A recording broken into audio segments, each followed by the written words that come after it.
So yesterday I released a video titled my favorite headphones at every price, and one of the most upvoted comments was to do the same exact video for amplifiers. Okay, fine. Also, I'm not that stage of sickness where I'm like coughing so hard that I'm like popping blood vessels in my eyes. So, you know, the last like 3 days have been so much fun. So once again, I'll be ranking these off of addiction level, and you know the rules. I only have 20 seconds for each amplifier. Oh my God. And I'll be considering amps that are amps and DACs combined, and amps that are just amps. So addiction level 1, this is the $0 to $10 region.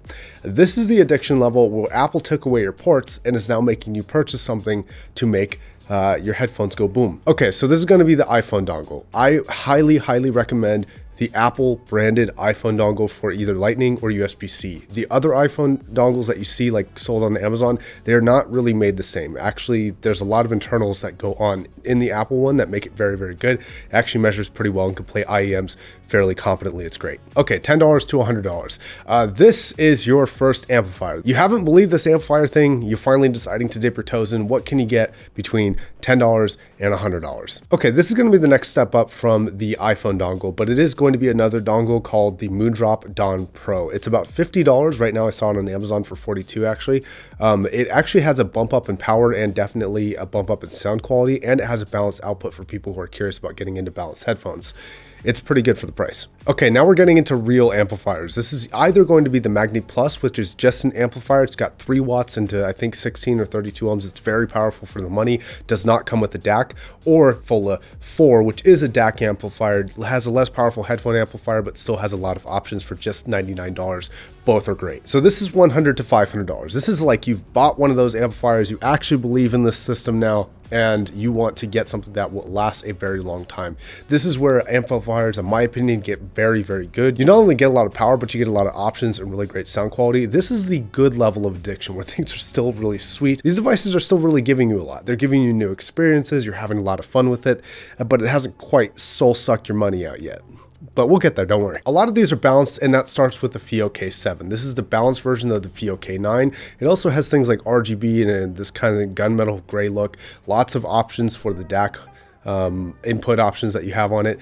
It's a really great overall amplifier. It sounds really good. I think I like it more than the DX3 Pro Plus for sound only, but not for features. Okay, now the DX3 Pro Plus, even though I don't like this one quite as much as I do the K7, maybe about 5% less for sound quality alone, the feature set is undeniably very good. For under $200, the amount of features, the amount of headphone output power that it can put out is just exceptional. The one downside is that it's not a balanced amplifier, but it's still very excellent. Okay, X-Duo TA22. This is a little bit more expensive, closing in at like the $400 plus range, but it's an excellent sounding all-in-one DAC amplifier. It's a tube hybrid amplifier, if you know what that means. It's very good. I love the build quality. It's nice and hefty and seems to be well built, but modern, and it sounds, more importantly, really great. Okay, the next one's a 2-piece, so I'm giving myself 40 seconds here. This is the A70 Pro or the A90D. These have 2 different variations of sound. Both differ a lot from the warmer side of the TA22 that we just talked about. These are a lot more clean and sterile sounding.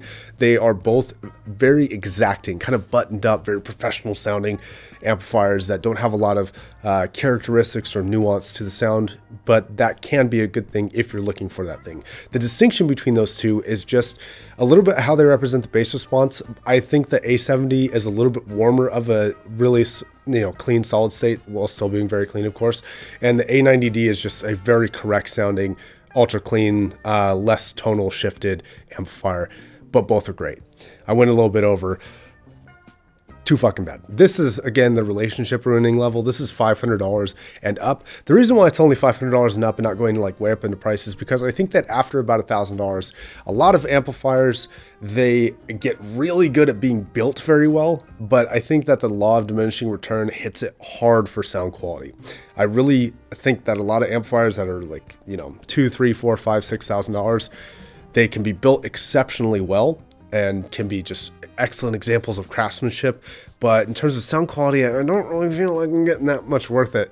I'd rather spend the extra money on another pair of headphones, but this is just my personal belief. Okay, so let's get into the divorce range of headphone amplifier addiction. Okay, so for $700, if you're into a really unique all-in-one, I think the FIO K7 is a really unique all-in-one that's very good. It has a sound characteristic, it's more in line with things like the Topping House sound. It's very clean, it's very sterile, not a whole lot of exciting things happening, but what was really cool about that specific DAC amp was that it just did so much. It had a screen, it had a USB-C that could output another screen onto a TV, it had touch controls, it had connectivity to the internet because it's also like a mobile amplifier in a way. It had outputs for balanced headphones, it had RCA outputs for speakers, it did so much. Okay, the WA7. This has really surprised me by turning into one of my absolute all-time favorite amplifiers. I daily drive it. It's not the most powerful tube amplifier out there, but it's still a very good sounding tube amplifier. And if you can find a headphone that isn't absolutely demanding the most amount of power of any headphone out there, like a Suswara or something, if you play within its range, it sounds really wonderful. Though it really sucks with IEMs. That's like a downside, but like I feel like if you're using the right stuff with it, that's where the magic really happens. The sound quality is just this delicious mixture of precision, but sweetness and kind of a lush, velvety sound. It's nice. Okay, this one's going to be short because I don't have any footage of it because I've never actually reviewed it. The HPA4. This is like pinnacle solid state sound amplifier. If you're into that, you know, this is what I would probably recommend. Again, it gets hit hard by the law of diminishing returns.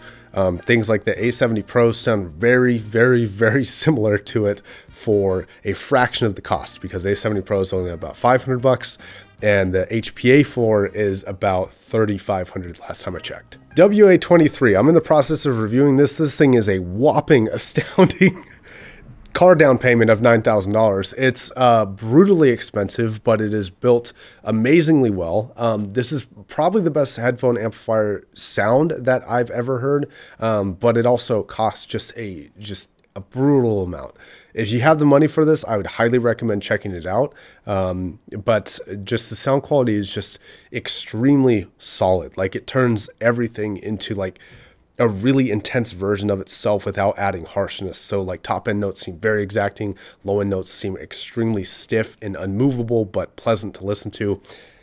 It's just delicious to hear, but man, that price. So those are going to be my listings. There are tons of amps out there that are really, really good, but I think that there's a lot of crossover for like what it does and what they do and how they sound and like what they're capable of out there. So I tried to diversify my selections a little bit so that they weren't all just nicer versions of kind of the same amplifier, if that makes any sense. Like, for example, the difference between the DX3 and the DX9, right? The DX9 is a better version of the DX3, but it kind of does all of the same stuff. All right, have a great weekend. Goodbye. Do you want a sandwich? Yeah, sure. Turkey again? Well, now that you bring it up, turkey.